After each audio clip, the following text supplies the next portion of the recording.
Hey everyone, how you doing? This is Amon Green, Green Bay Packers all-time leading rusher, and you're watching Packers Total Access Live, your daily source for Packer content. Go Pack, go!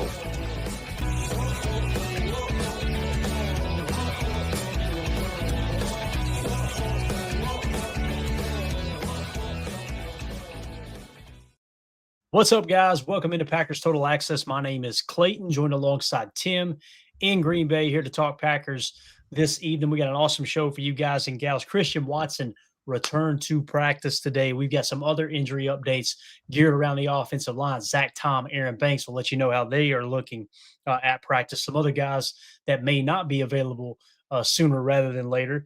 And then we'll also hit into the PFF grades on the top defensive players for the Green Bay Packers so far a quarter through the season. So before we get into all that, if you guys would, let's do that YouTube stuff. Hit like, hit subscribe. If this is your first time tuning into PTA, welcome. Thank you for making us a part of your evening. We're not experts. We're not insiders. We're not media members. We are fans just like you talking Packers on the daily. If you're looking for pregame shows, postgame shows, in-depth analysis, film breakdown, the whole 9 yards, make sure you click subscribe and click that bell icon so you're notified every time we do go live here. And I see the chat is already lit up. Thanks to everybody in there. Appreciate y'all jumping in here and talking ball. I know we got the Brewers about to get started here shortly, so we'll make this short and sweet so everybody can tune into this silly little show and then watch a little baseball. Tim, how you doing, bub? Doing good, man. Happy to be here. Scoot's back, baby. Mama, there goes that man. Let's go. That's right. I'm excited about it, man. Let's just waste no time and jump right into it. Rob Demovsky had tweeted out earlier today, got some video along with as well. He says, Christian Watson is back on the field 274 days after he tore the ACL in his right knee. His 21-day pup practice window begins now. The Packers have 3 weeks to activate him for play. So here's the big thing, right? Is he going to play right off the bat? I think you're probably looking at next week, not the Bengals game, but the following Arizona. week is the most realistic game. However, with it being, traveling out west, maybe they wait one more week. The fact is, though, that the practice window is open here, Tim. I'm excited. And just looking at the video here, Scoot, this right here, the bending while sprinting type thing. To me, he looks good. And I think it was Jen Wright pointed out on Twitter earlier today, one of our great listeners. She said, man, he looks a little thicker too. Like to me, it seems like every year, Tim, he puts on more muscle. Yeah. And what can you do when you're rehabbing an ACL, right? Hit the weight room, make sure you're eating right. I believe it was Jacob Morley had a good post today, was talking about, Christian basically saying that he never took a day off throughout this whole process since the injury. And it shows. You can see it physically. And that's a good thing, right? For all the Christian Watson's made of glass haters out there, you love to see him adding a few pounds of muscle and bulking up a little bit here coming off an injury. So I think you're right, Clay. I think seeing him against the Bengals might be a little bit advantageous, but it wouldn't surprise me if we got him back for the Cardinals game. Yeah, and Coach Lynn says put him on a pitch count this weekend. I would be ecstatic if he got out there for a handful of snaps. I'm just trying to curb the enthusiasm because, again, the practice window just opened. We know if it was up to Scoot, he'd be out there. He's proven that time and time again. He wants to be on the field with his teammates for sure. Chris Casual says, I just want 9 to stay completely healthy, 110%. Amen to that. No doubt. Holmes MD1 says Scoot's at least 220, 223 pounds, in my opinion. He's looking thicker than a bowl of oatmeal in a good way, too, man. And we get another clip here. This is the one I was most excited about. Bill Hubert posted this video, Tim, and this got me fired up right here, man. Because, again, you're starting to see him extend a little bit more right on the crosser. Look at the hands, by the way. Just watch this grab. Watch this snatch he is. Whoop. So that's a beautiful thing, Tim.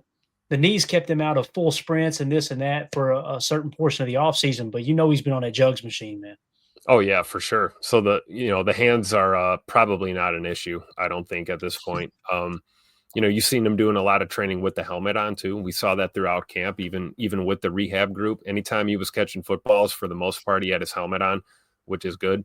But really, it's the footwork here that's great to see. Seeing him come out of the break, plant that leg, and make a cut. I mean, clearly there's no concern, or I shouldn't say no concern, but very little concern about where he's at this point of the rehab. So, we got plenty of time to see if his game speed legs are under him or not. I think you're right, man. If we could see him peppered in a little bit against Cincinnati, that would be great. But don't rush it, right? We already learned our lesson with Christian Watson, I think, at this point. Yeah, for sure. And he actually met with the media in the locker room. This clip was posted by Matt Schneidman, and we'll just see what Christian had to say here. See, the tweet says Christian Watson said he felt 100% practicing today, still has some rust to knock off after 9 months away. Let's see what Christian had to say. It felt great. Obviously, I was super anxious to just be able to get back to some football. So, it meant a lot to me to be able to get out there for sure. I think it was always a plan. Obviously, it kind of just was going along with how I was feeling. It's been feeling really good, so obviously I got that opportunity. From your cuts, just in the routes, did you feel like you were able to do everything, no limitations, and kind of felt free out there today? 100%. Obviously, I got to knock a little bit of rust off. Obviously, it's been a while since I've been able to go out there and play football. But from just confidence and just running and everything, it felt really good. Just excited to continue to build off that. It felt great. All right, so there you go. That was Scoot at his locker. Stacy Mitchell in the chat says no brace or anything on the knee is amazing sight to see. Watson looks ready. No rush this week, please. And what's cool, Stacy, is I haven't seen a brace all offseason, Tim. Yeah. Yeah, it's funny. You put this one on the screen right as I was marking it for the chat. Great comment by Stacy here. Really, we haven't really seen a sleeve in a long, long time or anything like that. So it just goes to show you, what modern day surgeons are capable of, and modern day athletes doing their rehab. If anything, he might have the bionic knee right now, and there's probably no issues at all. But it is amazing to see him in and out of the breaks like that, and obviously not in rehab group, full on participant in practice. That's awesome. Yeah. And Coach Lynn says no sleeve either. Great point there. So, listen, if the stream goes down, you guys know the drill here. I just wanted to show a couple clips. I put a tweet out earlier today. Christian Watson returned to practice today, giving the Packers 3 weeks to activate him for game action. He finished 2024 second in the NFL with 21.4 yards per reception. That was players with a minimum of 100 routes. There's a couple players have one catch for 60 yards or something like that, right? So, I'm really, really excited just to kind of relive some of those 2024 plays here as we roll it here. Just a quick slant touchdown against the Eagles. That was week 1. And again, if the stream goes down, it'll come back up. If not, you guys just check back and it should pop back up sooner or later. And again, hands on the quick slant in the goal line situation. Here he is against Tennessee. We've seen this one coming right at us, a non-fade on a Haas concept. What a great 50-50 ball there from Christian Watson from Malik Willis. Pretty ball by Malik Willis, even better catch by Watson here as he goes up and high points it. And then next play against the Titans again, going to hit him on a crosser in traffic. No hesitation, made the guy miss, or obviously the guy went for the ball. Christian undercuts it. Don't like that leap at the end, Christian. Protect yourself, please, sir. We know you're not scared of getting hurt, but again, it looks really cool on tape, though, as you see Christian try to hurdle a guy at the end here. So there he is on a crosser. So you're seeing all kinds of stuff here.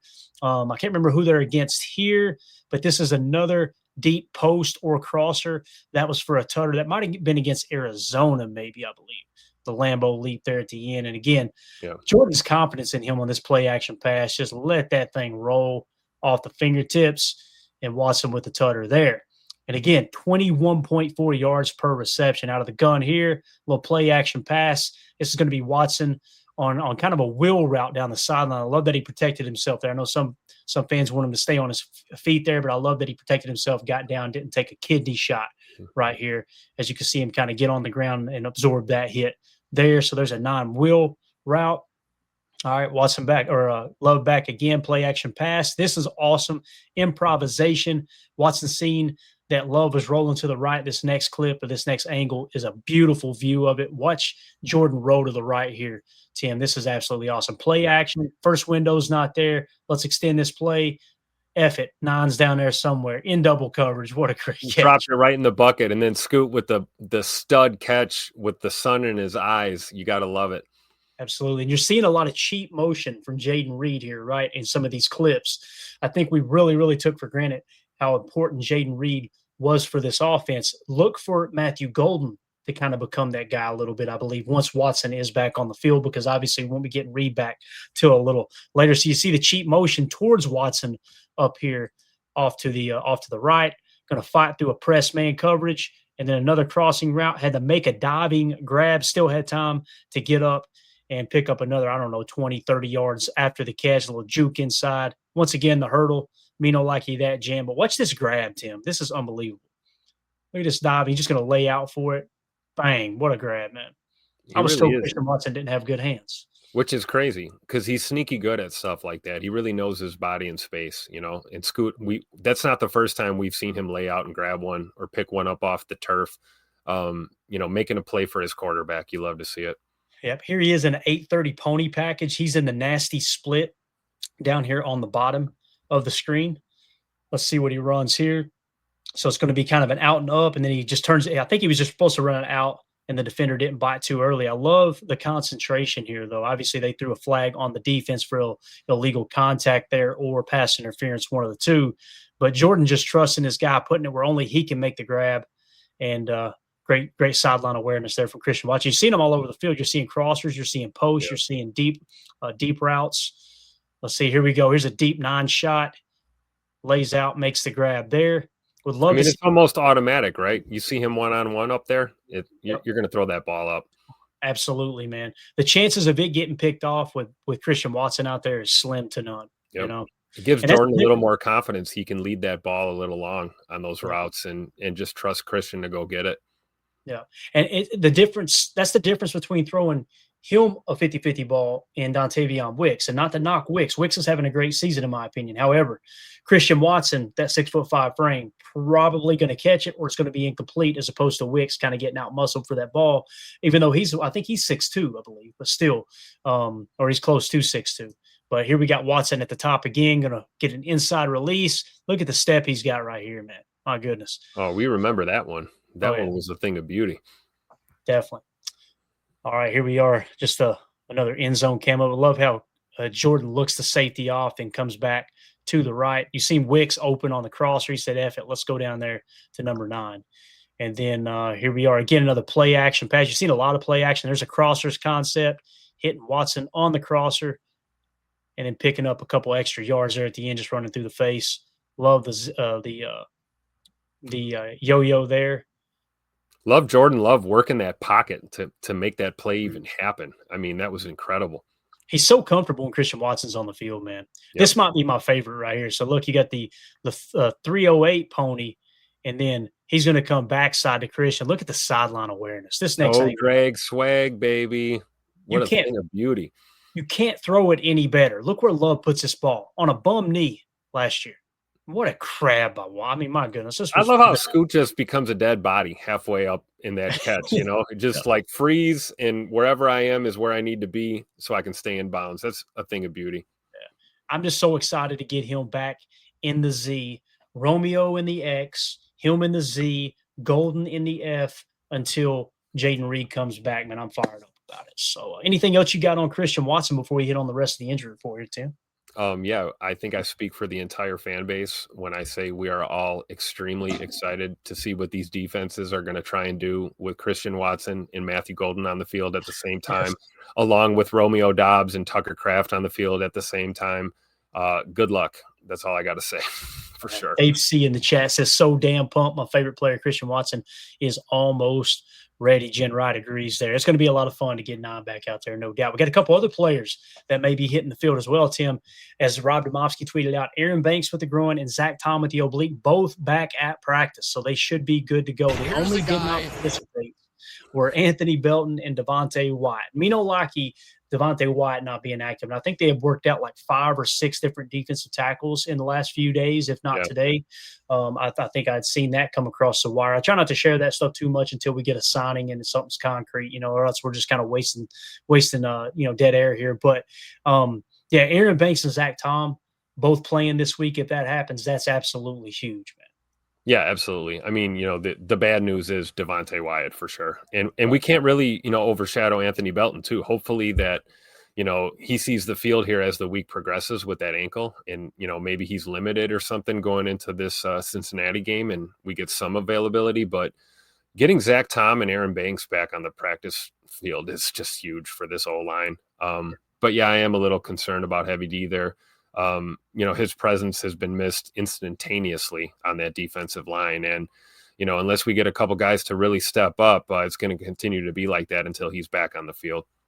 Yeah, for sure. Daryl says Tom seems ready to go. He does. I don't think there's going to be any limitations there for sure. Coach Lynn says, I want Belton to get a chance at right guard when he is back. Man, he's a mauler. There's no doubt about that. We've seen that time and time again. If you can get him to play discipline, reduce the penalties, obviously, that could be huge for him getting back on the field as well. So what do you think about Belton at right guard, Tim? I know I was pretty vocal the other day. I'd like to see Kennard get a shot at right guard, but I'd be okay with Belton getting a shot too once he is fully healthy. I just don't think he's going to be ready this week if this is any indication of how that process is going. Yeah, I mean, I'm open to it. I just don't want to spread him too thin, like the argument to be made about Jordan Morgan. Maybe we kind of just spread him a little too thin as a young player in this league, and he hasn't really been able to get any kind of consistency with his experience. I feel like Belton is a pure tackle, probably a swing tackle. I think Escalade can play the left side or the right side, but I'd love to see his big ass out there at right guard. Why not at this point, right, Clayton? I mean, physical player, man. Very physical player. He's a dog. Certainly can help us in the run fits, playing it at the guard position there. So, yeah, I'm not opposed to that at all. We'll see. Hopefully that ankle is good to go here at the end of the week. Yeah, my only rebuttal there or pushback is, or caveat, I guess you could say would be the right way to put it, is keep him on the right side, please, for the love of God. Let him learn one side of the offensive line, just like I want Jordan Morgan to stay on the left side. Let's stop with this madness, Bosco Jenkins says, has Belton been as bad as it seems? Bosco, it's funny you asked that because I was starting to feel like that too. But really, if you remove the penalties, Belton don't look bad. And I thought it was just me, and I kind of kept my mouth shut. And then Brian Bulaga talked about it, and he was like, that last game that Belton played in when he was healthy, like he looked like he was taking a huge step forward. You just got to clean up the penalties. And that's a big thing you got to clean up, no doubt.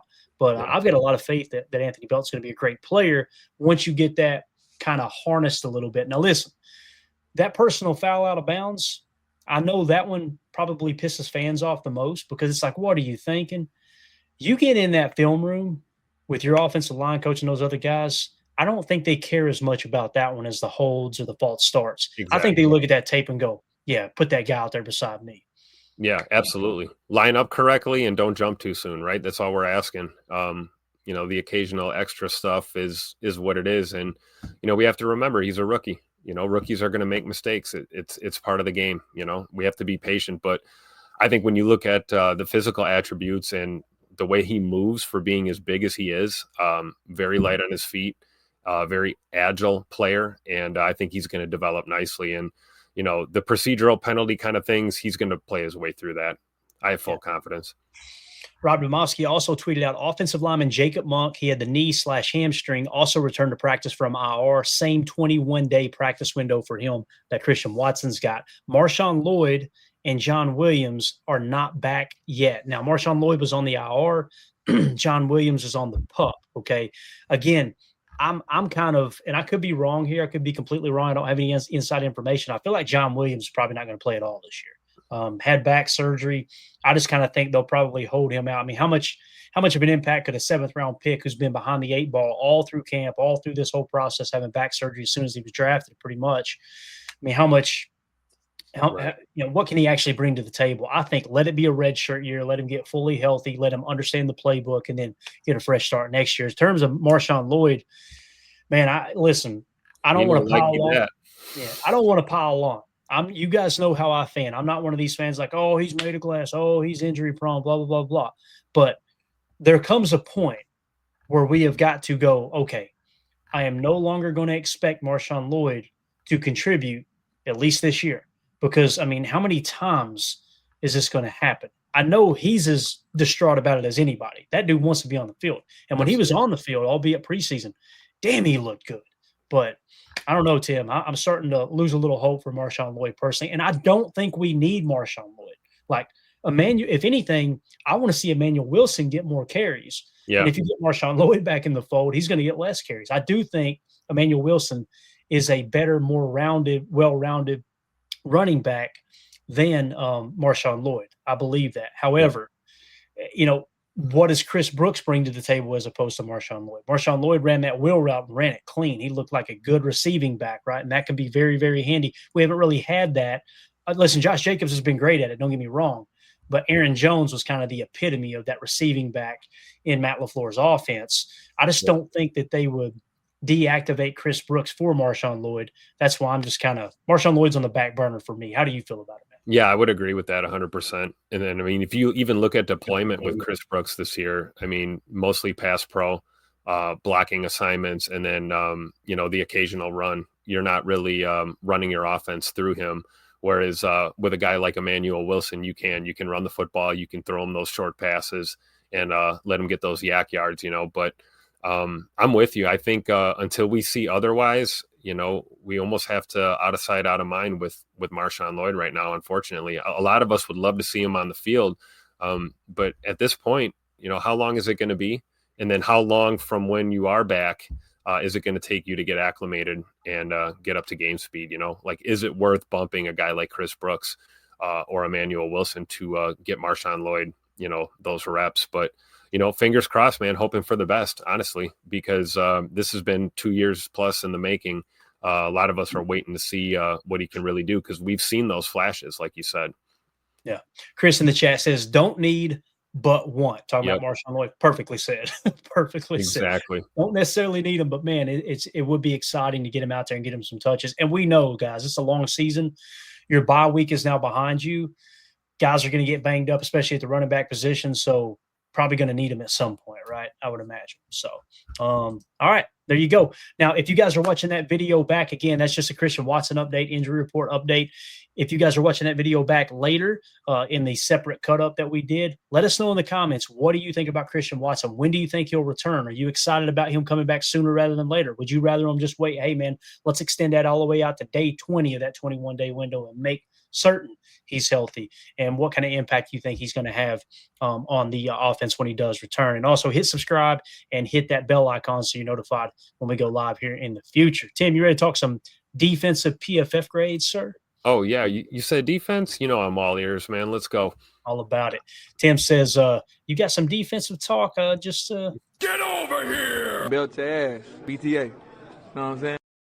Let's go, baby. Love it. All right. So what I thought we would do is let's just take a quick look at the defense and see which players are really standing out on the Packers defense right now. Okay. Maybe pick the top 3 players so far in the first 4 to 5 weeks of the season. And no surprise, Tim, at the top of the list, Micah Parsons, 92.7 with a 93.4 pass rush grade. When you talk about you never overpay for good, you're willing to overpay for great. This is the epitome of it right here, man. He has done everything you've needed him to do. And listen, this isn't just, okay, he's having a great year with the Packers. Look at these grades, guys. From 21 when he came in the league, 89, 91, 92, 90, 92.7. If you're going to overpay, Tim, this is the guy you want to overpay for, man. Yeah, absolutely. Especially if you're giving up first-round picks when you're going to be competing for Lombardi trophies, right? We don't care. We'll take these grades all day. Imagine if they actually called holding penalties against Micah, that would be he'd probably be in the 95 plus across the board in PFF grades. But yeah, we kind of saw this coming. I was a little hesitant because at the time, when it was kind of the rumor mill was churning, I had heard, auction off the farm, give up Rashawn Gary, give up multiple picks, and I was absolutely against it. But I never once doubted Micah Parsons' ability as a edge rusher, and we're seeing it now. And a guy who had no preseason. Very little action in training camp or preseason. And I think he's going to hit his stride just in time, honestly, as we come out of the bye week here going forward. And, he has definitely made our defense better. I mean, there's no two ways about it.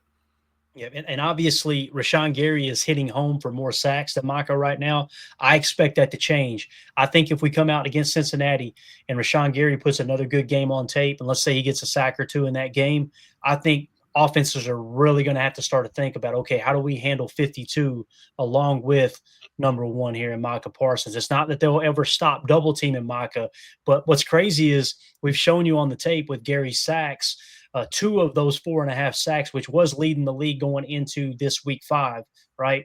2 of those 4.5 sacks were with Parsons on the sideline. So Gary was taking care of business with Micah even on the sideline. So imagine Gary kicking your ass, and then all of a sudden you bring 1 in off the bench on 3rd down, and you're going, okay, what the heck are we supposed to do here, right? Yep. But again, as the season goes along, you've also seen them chipping Gary a lot too. The people who are so hell-bent on making it sound as if Gary is not a good football player, they conveniently never mention Gary getting chipped like he is. It's just like, well, he's got one-on-one bag. This is the Parsons. I seen an article the other day, and I won't name names, but it's the Parsons effect. You do know that 2 of those 4.5 sacks came with Parsons on the sideline. How is it the Parsons effect? What are you even talking about?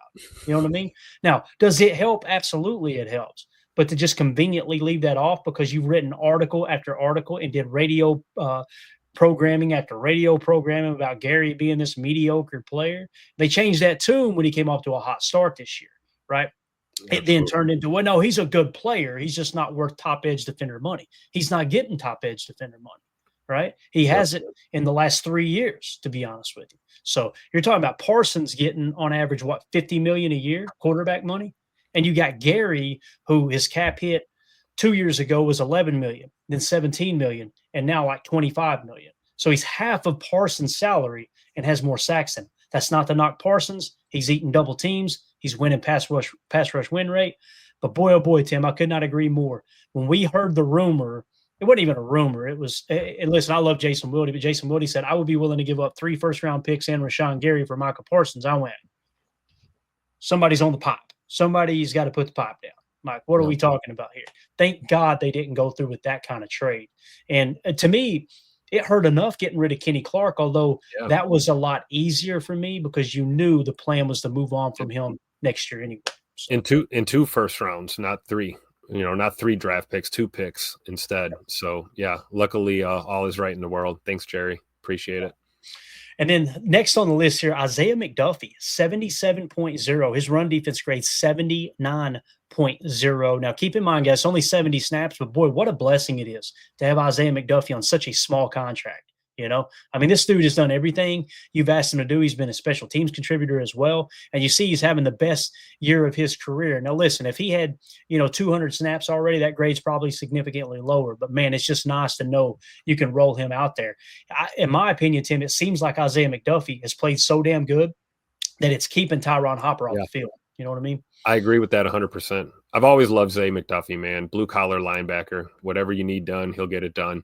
But yeah, you're right. You almost wonder at this point if it could be a progress stopper for a guy like Tyron Hopper not seeing the field because you just can't ignore the output that you're getting from Zay McDuffie, and not even just as a linebacker, but like you said, special teams, which has been getting a lot of heat lately, the special teams unit. But Zay McDuffie is a bright spot on the special teams unit for sure.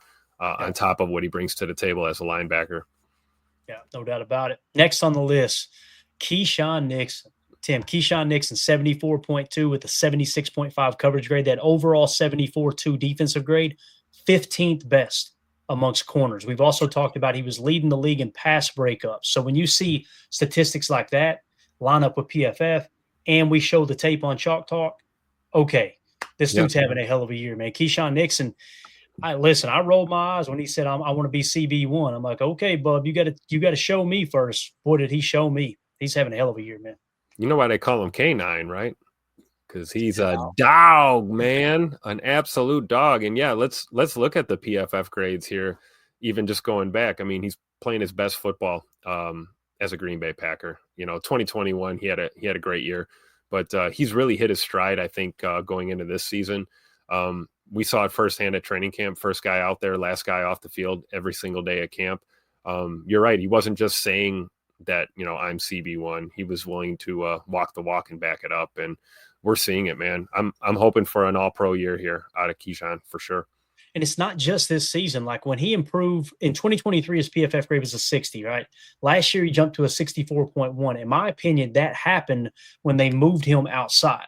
He started to play better. We said it was all over the tape. Like, I did not expect him to be a better cornerback than a slot corner, like an outside corner than a slot corner. I did not expect it at all. And that has been the case the entire time. You've seen him improve last year when they moved him. And then this year he gets a full offseason working as the outside cornerback. And lo and behold, 74-2. When we needed it the most, right? The Jair debacle, we needed an outside corner. And I was with you, Clayton. I was completely shocked because I was convinced for a while that Keyshawn's best spot on the field was slot. And, luckily we drafted Javon Bullard, and, Keyshawn was able to hold down that outside corner position. And he is, for all intents and purposes, he's CB1 on this team until proven otherwise.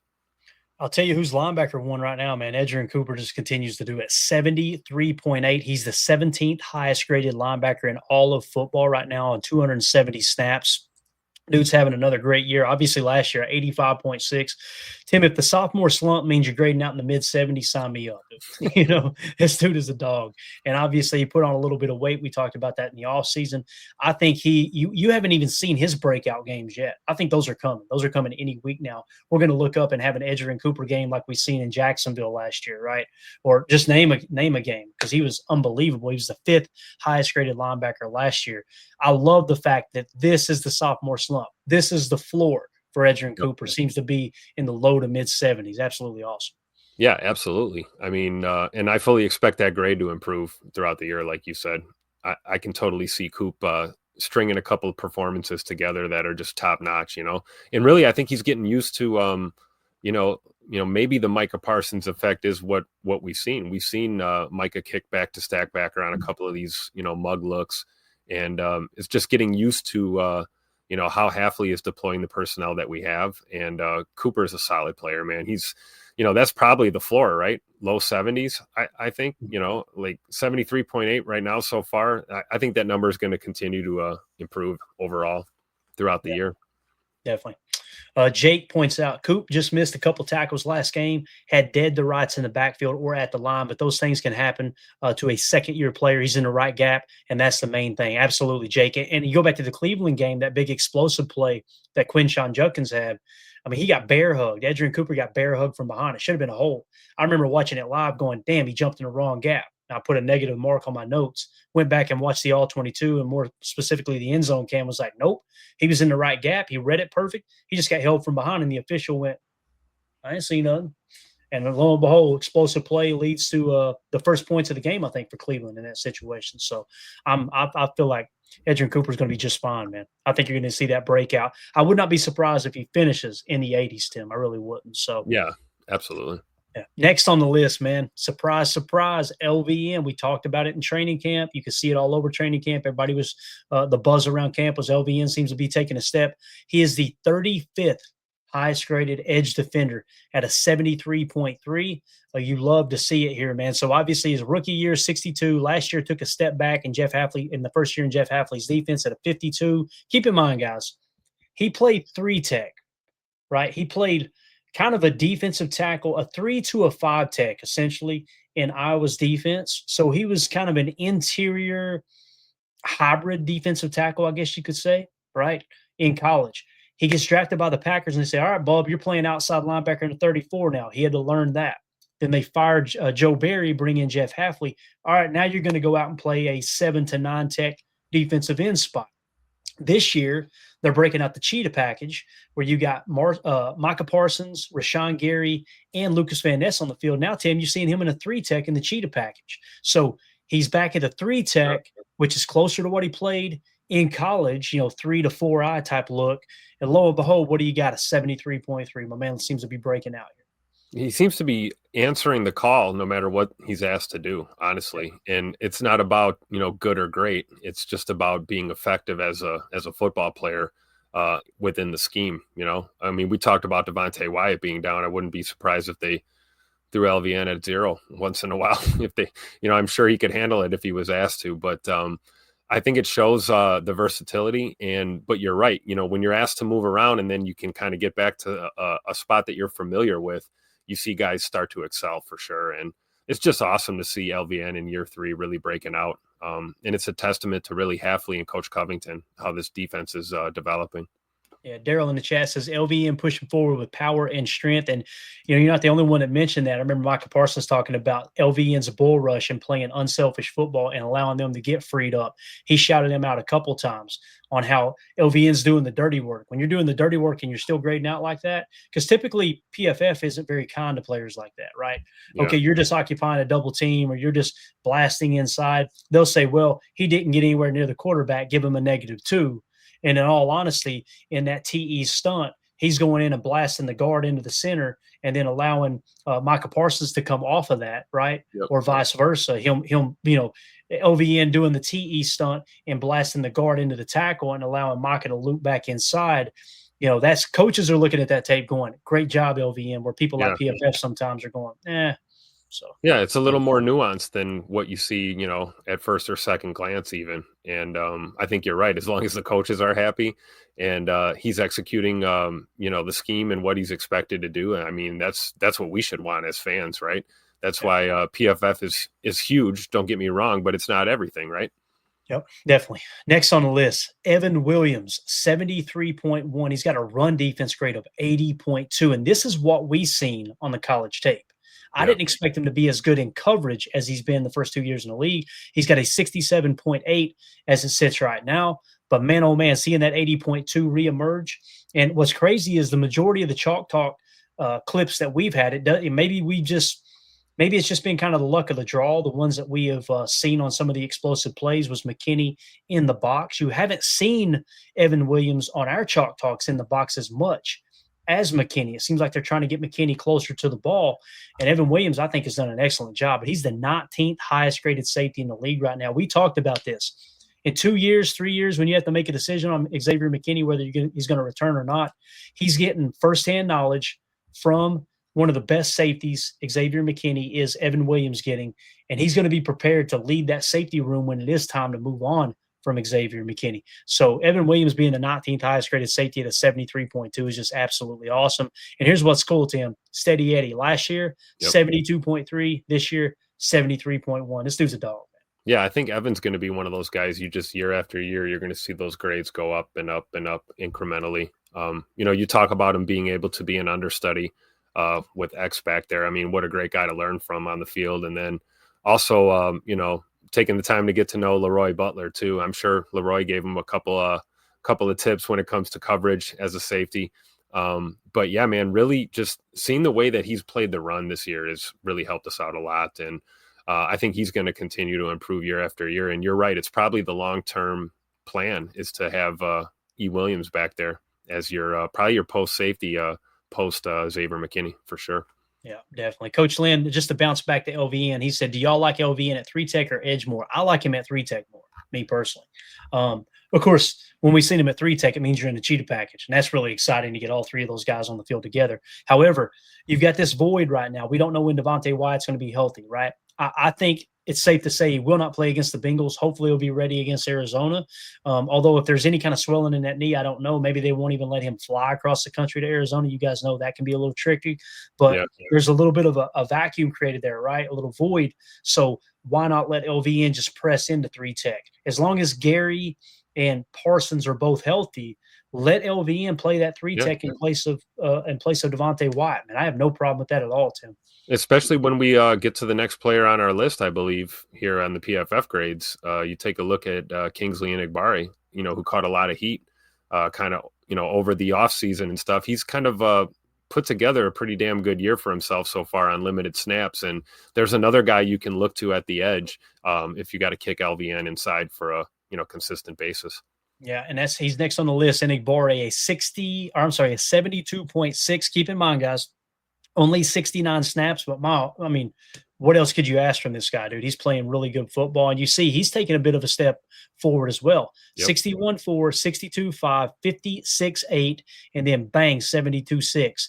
I don't think it's any coincidence, Tim. This sounds like the DeMarcus Covington effect, doesn't it? Oh, yeah, definitely. You could really see that up close and personal. I think anyone who spent any time at camp, over the summer really sees that Coach Covington was a hands-on guy with not only Rashawn and, Kenny Clark when he was still here and LVN and a lot of the guys, but really the whole group as a whole. And, these guys are playing for each other out there and they're picking each other up. And I think that's why you've seen a little bit of a leap with Kingsley Enagbare here under the direction of Coach Covington and really Coach Ogabasi as well. And of course the Ball King. So you got to love it. Yeah, I don't know if Enigbari will be back with the Packers next year. I think he's going to kind of outprice us because we obviously got a lot of money in draft capital tied up in the edge position already. However, he's going to make himself some money this year with the limited snaps he's got. Jen Wright says he's got a good teacher with Parsons and Gary. I think it's a great point. You bring in Covington, he helps raise the bar for everybody. You got Micah Parsons on one side, Rashawn Gary on the other. You got LVN taking a step forward as well. Enigbari, this is the whole a rising tide raises all ships, right? He sees LVN raising his game. Well, guess what, man? I got to raise my game and earn my reps. That way I can get my contract next year as well. So, yeah, I'm excited to see what Enigbari does the rest of the year. And you know what? Lord forbid Parsons or Gary goes down for a limited amount of time with let's say they go down for a couple of weeks. One of them does with a hammy or something, right? Yep. I feel good about Enigbari being able to step in there with the way he's playing right now. So. Absolutely. All right, next on the list, it sucks that he's out, but Devontae Wyatt was having a breakout year. He's the 24th highest graded defensive tackle in the league right now at a 72.6, pass rush grade of 79.2. You love to see it. So, Tim, you had a 69, 59, 66, 72, another guy under DeMarcus Covington who's taking a step forward. I'm sure Coach Ogabasi has a lot to do with that as well. Absolutely. I mean, going back to camp, again, not to keep, beating a dead horse here, but he was probably the most noticeable, I think, to a lot of us early on, right, when it came to that defensive line group. We were kind of waiting on Devontae to really step up, and it's just sad he's dealing with this injury right now because he was primed for a breakout year. And I fully expect when he's back on the field, he's going to pick up right where he left off, much like every one of these other Georgia Bulldogs on this Packer defense. You love to see it, man. Obviously, we made the decision to make some changes there on the D line because we had confidence in guys like Devontae Wyatt. So, the sooner we get him on the field, the better.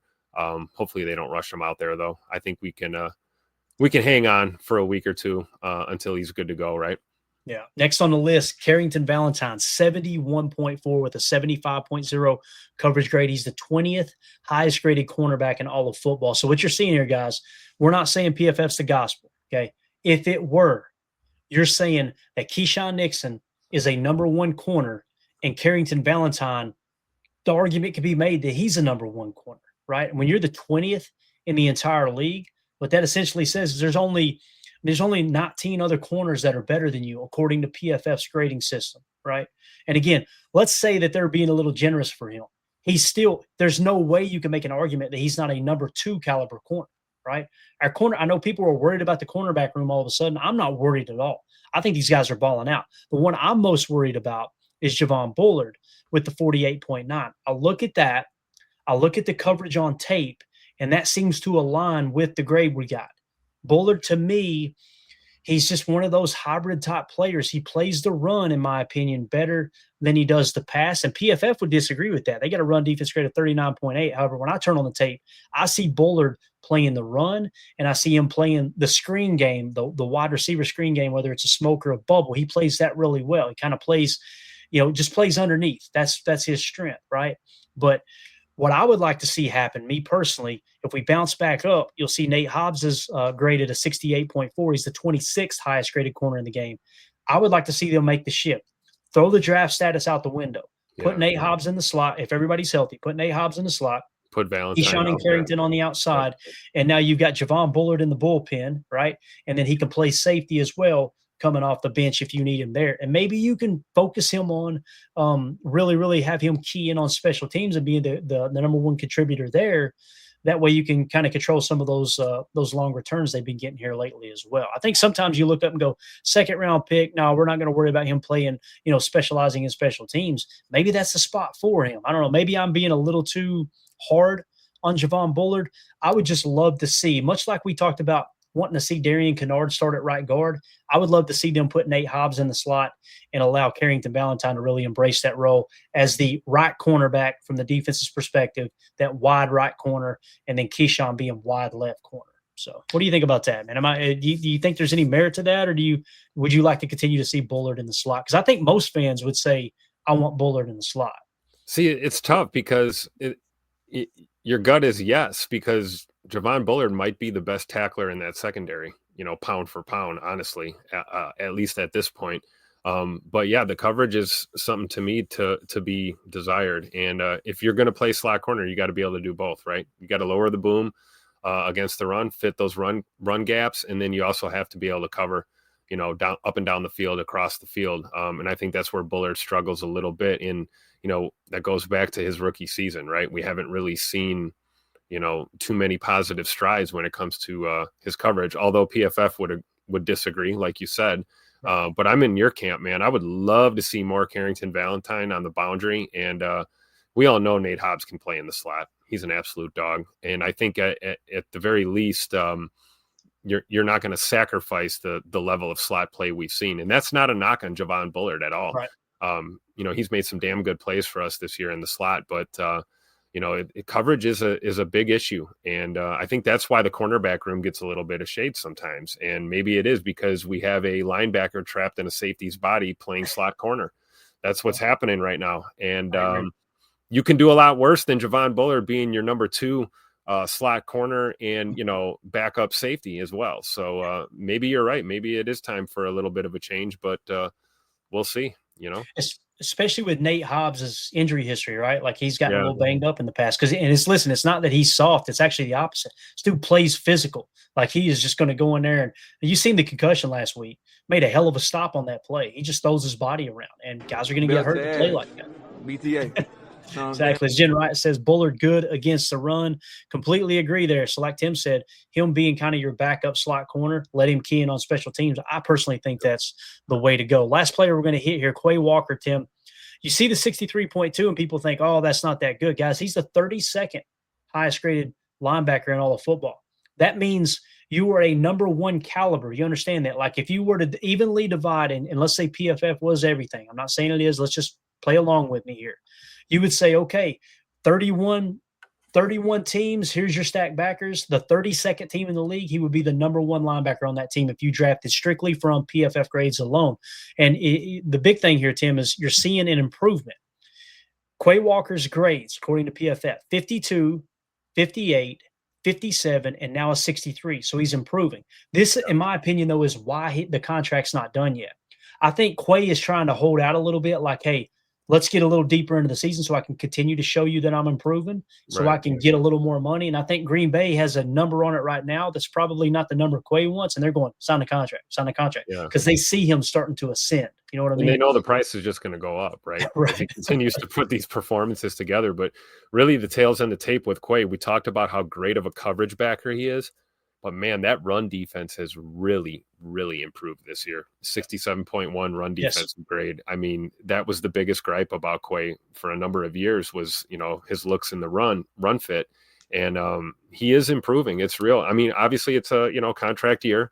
So, anybody is going to step their game up, of course. But I think, for a guy that missed a lot of camp, missed most of the preseason with that injury coming back from the rehab group, I think Quay looks as good as he's looked really since his rookie season. So, and you can see it. I mean, he's improving. So, hopefully they get a deal done sooner than later. But I'm not mad at Quay for trying to get every last nickel he can out of this. It's a blessing to sign 1 contract in the NFL, let alone 2. So, best of luck to Quay and to the Packers brass as they try and get something done here. Yeah, and I really hope they do, man, because I think his teammates love him. The coaches, they named him a captain for a reason. He wears the green dot.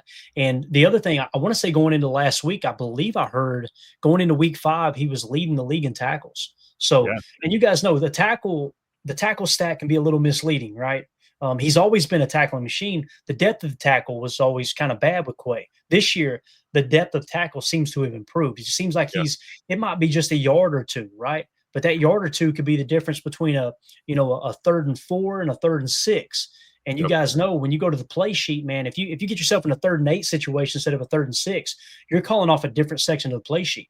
You're going 3rd and medium play calls as opposed to 3rd and long. And it's just, like I said, a game of inches.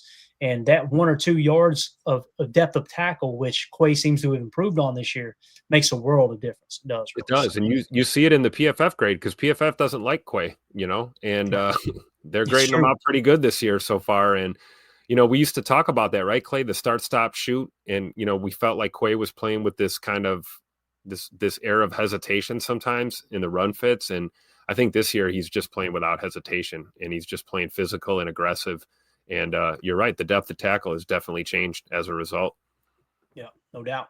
All right, guys. So if you're watching this video back later, let us know what you think about the defensive grades right now. Is there a player that we maybe overlooked that you think is playing really good football that maybe PFF disagrees with, right? Let us know in the comments your top 3 players on defense for the Packers so far this season. And make sure you hit subscribe and click that bell icon so you're notified when we go live here at any point. I want to give Emilio a shout out. He's still under the weather. Emilio, thank you so much for the work you're putting in behind the scenes. So what we did is we started a project here, guys, where Emilio is going through and grabbing the PFF grades from the rookies this season, and we're creating a separate draft board. So the draft board we used last year with all of our grades, right? We created a spreadsheet, and we gave everybody access to that in our Patreon group. As Emilio says here, got updated draft board available with current PFF grades in Patreon, and Nice. gave Clay access to it. So what you're going to see now is our draft board from last year, and you should be able to sort by the overall grades. So you're going to get them in the order in which we had them graded. Again, this is not our personal grades. We have a system that we use with guys that we trust around the league, people like Greg Cosell, Dane Brugler. PFF is implemented in there as well. We got like 7 or 8 different steps that goes into that final grade. And now you'll be able to see, okay, how are they transitioning to the NFL? Keep in mind, if somebody's got an extremely high grade, that doesn't mean that, they're going to be a slam dunk Hall of Famer. Things can change quick. If somebody's got a low grade, keep in mind, guys, as Mike McCarthy said in the past, when he was the coach of the Packers, he said there are no bad players in the National Football League. There's good players and they're great players. And sometimes the difference between a good player and a great player is the scheme they're put in and the players that are playing around them, right? So you got to take all that into consideration as well. I do think it's awesome, though, that we're able to, in real time, on our draft board, be able to look, okay, which guys are performing, which guys are not, type thing. So make sure you guys check that out, and you can get access to that in our Patreon group, patreon.com/Packer Fan Total Access. $3 get you access to everything in there and get you entered into the giveaways as well. We're going to be giving away an autographed Marshawn Lloyd rookie card this week. So if you're a member of the Patreon group, just make sure that, like I said, the $3 tier, and you get access to all that stuff, the chats, the extra articles we write on the side. And then, of course, sometimes you'll just get a deep dive where I'll just do screenshots of analytics, things that are important to me. And you guys can go in there and take the info for what it's worth. If you don't like it, cool. But if you're looking for some extra statistics, you got that in Patreon as well. So make sure you check that out. Look for that draft board link in there. It'll be in one of the chats for sure. So just go to the general chat and ask where it's at, and we'll direct you in the right spot there. So Tim, tell them about the giveaway we got attached to an awesome charity this month as we get ready to wrap up, man. Yeah, absolutely. Operation Horse's Heel. We're trying to raise some money to help some veterans out with equine therapy. You can go to operationhorsesheal.org/how-can-I-help. Every little bit helps, guys. We've got a huge goal of $30K to try and get a truck and a trailer. So every dollar helps, and everything you donate, every time you donate is an entry for your chance to win that autographed Romeo Doubs jersey, courtesy of Packer Fan Total Access. It's the road white, real nice, courtesy of, I believe that's Pristine Auctions, right? That's correct. Yes. Yep. Absolutely. So no minimum donation. Anything you donate gives you an entry. Just make sure you put PTA in the comments. You can also scan that QR code in the upper right-hand side of your screen. It'll take you right there. But make sure you do check out operationhorsesheal.org and check out the organization and what they do for veterans and their families, as well as active duty military as well. So great cause, near and dear to our hearts, and just asking for your help. Actually, we got another donation. Shout out to Chris the Casual, and he donated as well. Add him to the list. So make sure you guys support. You got the whole month of October to get your chance to win a Romeo Doubs jersey by helping out a great cause, man, for sure. Definitely. So appreciate everybody who's already donated. You guys are awesome, man. Sometimes we wrap up the show. We say, let's go out and be the change we want to see in the world. I know people think, oh, that's cute, and they roll their eyes. Listen, it's a crazy world out there right now, right? Yeah. You listen to some shows and you watch this sports network or this, that or the other, or listen to this podcast, and people are kind of divisive. We want PTA to be something where everybody can come together, no matter what political party you support, no matter what your religion is, as long as you're respectful and we just keep it the ball in here, everybody's welcome. And I think we can all agree, man, supporting the troops that obviously are dealing with PTSD and other things. Yeah. When you can donate to a great cause like this and support those who provide the very freedom that we've got. We want to make sure we take advantage of that. And it has nothing to do with us. It has everything to do with Operation Horses Heal, and most importantly, those veterans that continue to sacrifice everything, even when they're back home off the battlefield, and they're still fighting that battle in their minds. So we certainly appreciate everybody. I know we got a lot of veterans that watch the show. Thank you guys for your service, you guys and gals, and we greatly appreciate you. We're forever indebted for everything that you do. So, Tim, appreciate your time tonight, man. Thanks, Clay. Well said, man. Appreciate it. All right, guys, we'll be back tomorrow, 6:30 p.m. Central for PTA Live. We'll start to dabble a little bit into the Bengals game coming up, man. It's going to be a blast. I think this is the game we're doing the throwback unis, right, Tim? Am I thinking right? I thought it was against Carolina, but maybe I'm wrong. Maybe it is the Bengals game. I'm not sure. Jumped the gun there. We'll have that information for you tomorrow for sure. Somebody in the chat will go ahead and share that right now. I'm looking forward to seeing the leather helmets for sure, man. So, oh man, that's going to be awesome. I can't remember if it was the Bengals or the Panthers. You're probably more in tune with that than me. So, but anyway, guys, we'll be back tomorrow to start to break down the Bengals preview. I think that's going to be a fun game at Lambeau. I don't care who their quarterback is. There's some rumors though. Browning's been a turnover machine. Yeah. Tim, they're saying Sean Clifford might get the start in Green Bay. Oh boy, wouldn't that be fun? Oh boy, would that be fun? We'll have all that information for you all as the week goes along. Again, thank you all for making us a part of your evening. Hit that like on the way out, hit subscribe, and click that bell icon so you're notified when we go live here in the future. Everybody have a wonderful evening, and go Pack. Here we go. All right. Bye, guys.